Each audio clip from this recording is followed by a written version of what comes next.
Вітаю на каналі. Сьогодні буде не експертне відео, але воно буде теж про сад. Про івент Гарден Зерна, який у нашому селі створили мої друзі Анна та Олександр Старики. Це приклад того, як старе подвір'я і звичайну сільську хату можна перетворити на місце спокою, натхнення, живої енергії та творчості водночас. Тож запрошую вас на прогулянку і міні-екскурсію садом Зерна. Аня провела її так, що було і цікаво, і дуже весело. А якщо шукаєте локацію для фотосесії чи цікавого заходу, інстаграм Зерна на екрані. Не ризикуємо жодним бутоном. Кожен бутон для нас важливий. Розказати, що це? Так. Прості речі, які з нами завжди. Та боже, не знімай.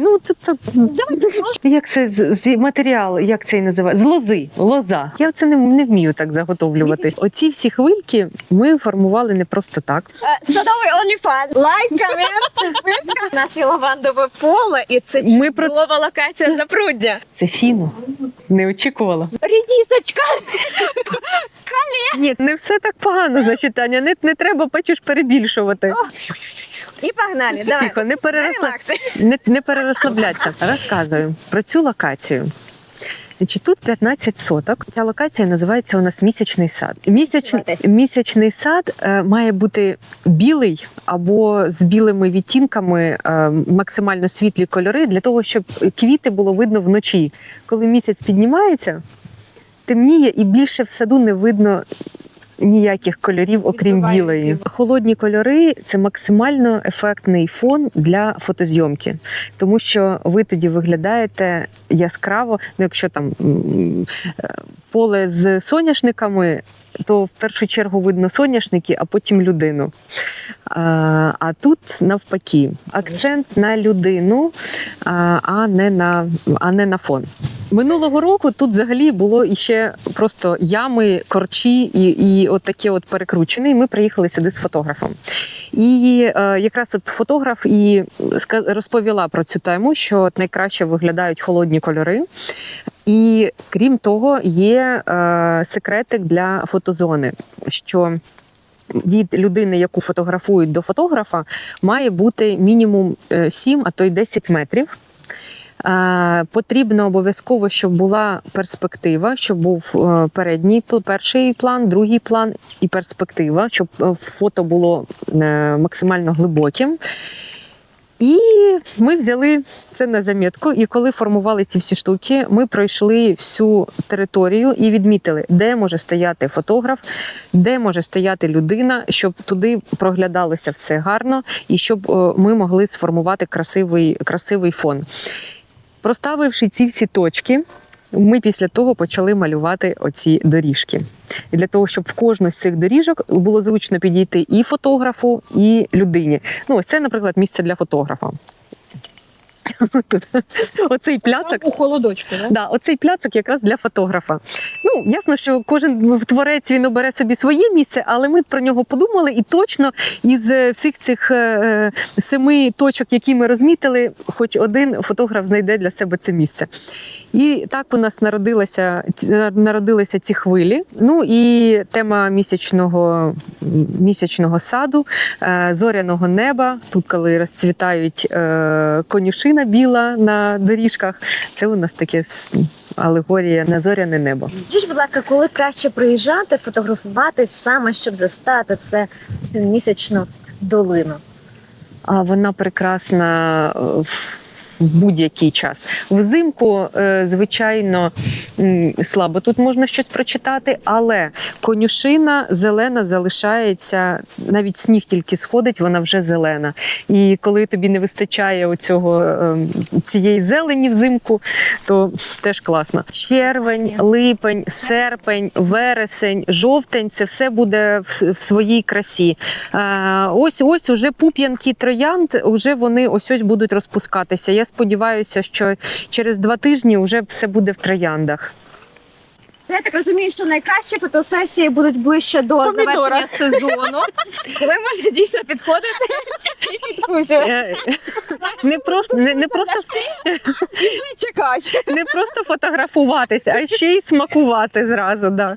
Взагалі була така в мене думка, а в кінці сезону влаштувати цей бій помідорами.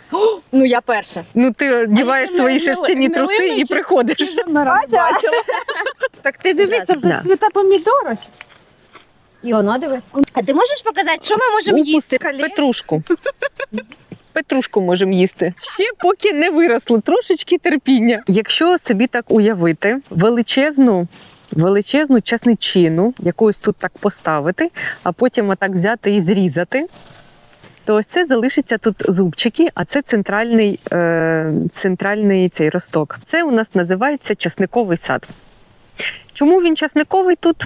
Тому що, бачите, у нас такий відкритий простір, заборів у нас немає.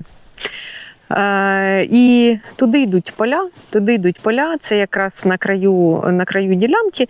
Тому в якості оберега ми зробили тут часниковий сад, захищати від нечисті. Ми реально взяли фото часнику, перенесли його сюди на площину. Була дуже цікава задача, як це все вималювати чітко, щоб воно повторювало на 30 сотках те, що можна роздрукувати на листочку. Гралися з цим достатньо довго. В кожній часничинці є ось така куп'яночка з айви японської. Вона буде трошки підросте. Ці всі айвові плямочки, вони повторюють оце місце, звідки буде рости потім часничок. І я так чекаю наступного року, бо вона цвіте на гілочках другого року, а вони ще були дуже малесенькі. Сподіваюся, що наступний рік це вже буде таке більш потужне квітування. В общем, очікуємо. Завдяки тобі спаслась оця сливовишня, і вона більш того, що спаслась, вона тепер перетворилася в таку красиву арку. Тому що ми не забрали кривеньке дерево, а ми зробили для неї... Ти хочеш її отак пустити, так? Максимально скільки хватить, можливо, я там підтримаю ще чимось з того боку. Але оця асиметрія, вона сама по собі теж красива. І оці сливки, які в нас виросли, так вийшло, що прямо на стежці, я хотіла їх прибрати. Але Іра не дала цього зробити. Вона сказала, піднімаємо штамп і залишаємо ці сливи. Тому ось вони ростуть, стараються, наганяють штамп. Цибульку посадили, ти посадила рядками цибульку, а між цибульками Чорнобривці. це якась фішка чи... Для красоти, да. Це ж декоративно-їстівний. Хочеш їси, хочеш любуєшся. Вибирай, все залежить від тебе, від твого настрою. Ти голодний чи хочеш естетики. Ми його будемо фіксувати, вирівнювати, а потім застригати, і вони будуть зустрічатися, і це буде колонна з грабів. А тут зробимо люстри. А по стінам можна буде вішати картини. Це може бути як арт-простір, да, арт-галерея, або можна дзеркала повісити, дивлячись, який буде захід, який захочеться настрій.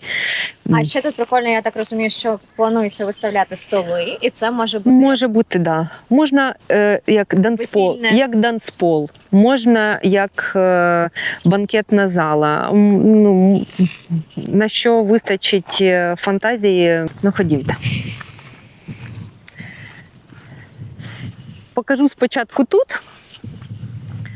Це нова розбивка, поки що тільки видно, що воно тут намічено. Це називається у нас дике поле. Тут ми посіяли всякої всячини. Яке воно виросте, навіть не уявляю. Це буде сюрприз для всіх, побачимо в кінці сезону. Наша топова тут локація, величезне вогнище. Діаметр вогнища 15 метрів. Це теж буде вогнище? Да, це теж буде. Це велике вогнище, навколо якого можна танцювати. Можна зробити тут вогнище в 3 метри. І це просто такий виплеск емоцій.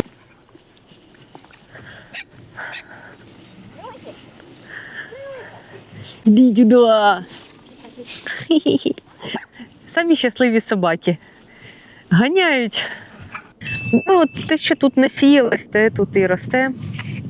Минулого року, ще просто трошки не час. Тільки почне. Що за кущі? То в'яз, мабуть, то в'яз, багато в'язів. І насправді ми ось тут висадили сіянці в'язів, які насіяли з наших дерев. Ми тут повисаджували, але минулого року просто все викопали і викинули, замінили грабами, тому що в'язи хворіють. Будемо, коли стемніє, тут ми будемо сидіти біля вогнища. Прикольно. Коли стемніє, як тільки стемніє. Тільки стемніє, розпалимо вогнище. Да, звісно. Готова стрибати? Ні, ми не будемо стрибати. Канал Бутон.ua. Ні. Ми не ризикуємо жодним бутоном. Кожен бутон для нас важливий. Ти думаєш, скільки у вас вона з собою? Та є немного. Може і покрутимо ці ліхтарики. Як ви дивитесь на те, щоб розкрутити 50 метрів ліхтариків до заходу сонця ще? На горіх. Є 50 метрів ліхтариків. Вони скручені в моток. Їх треба розкрутити і закрутити на великий горіх. Кому слабо.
Розказати, що це? Так. Це сіно. Сіно, воно кругом. Хата зроблена з сіна, з глини. Сіно на підлозі, на сіні ми сидимо. Сіном утеплені всі стіни. З лози зроблені абажури. З лози зроблені вінки. Все, що в цій хаті, це виросло з землі, зроблено людьми руками, і тому вона така затишна і тепла. А це головна картина цієї хати. Для того, щоб вона не була такою сумною і темною, ми вирішили вирізати половину стіни. І тепер відкривається туди чудовий краєвид. Це лядо відкривається, тут дашок тоді формується. І коли холодно, ми можемо закрити, щоб не продувало. І затопити пічечку, щоб було тепліше. Але влітку можемо собі дозволити це відкрити. Ми довго сперечалися, якесь треба місце, щоб заховатися від дощу, від вітру. Щось будувати, нема у нас таких можливостей, щось там таке будувати. Поставити павільйон. Павільйон у мене асоціюється з якимось певним баром. Я не люблю це. І він все одно не дозволить закрити повністю від холоду. І цю хату ми і так, і сяк, і як її приліпити так, щоб це... І в один момент ми запрошуємо людей до нас в гості і розуміємо, що нам просто... У нас цей захід має бути через місяць, і заховати їх нема куди. Це достатньо тепло, купа сонця. І ми за місяць робимо цю хату. Вичищаємо, вибиваємо, це все приїжджає, але підлога. підлога, ми не встигаємо зробити підлогу, думали, дерево застелити, і ми просто не встигаємо. Приходить ідея це все застелити сіном. Але коли ми це зробили, це сіно, от зараз навіть я не хочу нічого змінювати, воно таке кайфове. Це так м'яко, так природньо. Ти заходиш сюди просто як от щось таке, Як і раніше таке затишне. застеляли все сіном. Приїхали друзі, говорять, а ти що, так Клопотенко так само зробив, що в нього ресторан пережив потоп, і зіпсувалася підлога, і він не знав, що зробити, і застелив все сіном. І це відбулося ось десь тут нещодавно. Кажу, ні, я зробила на півроку раніше.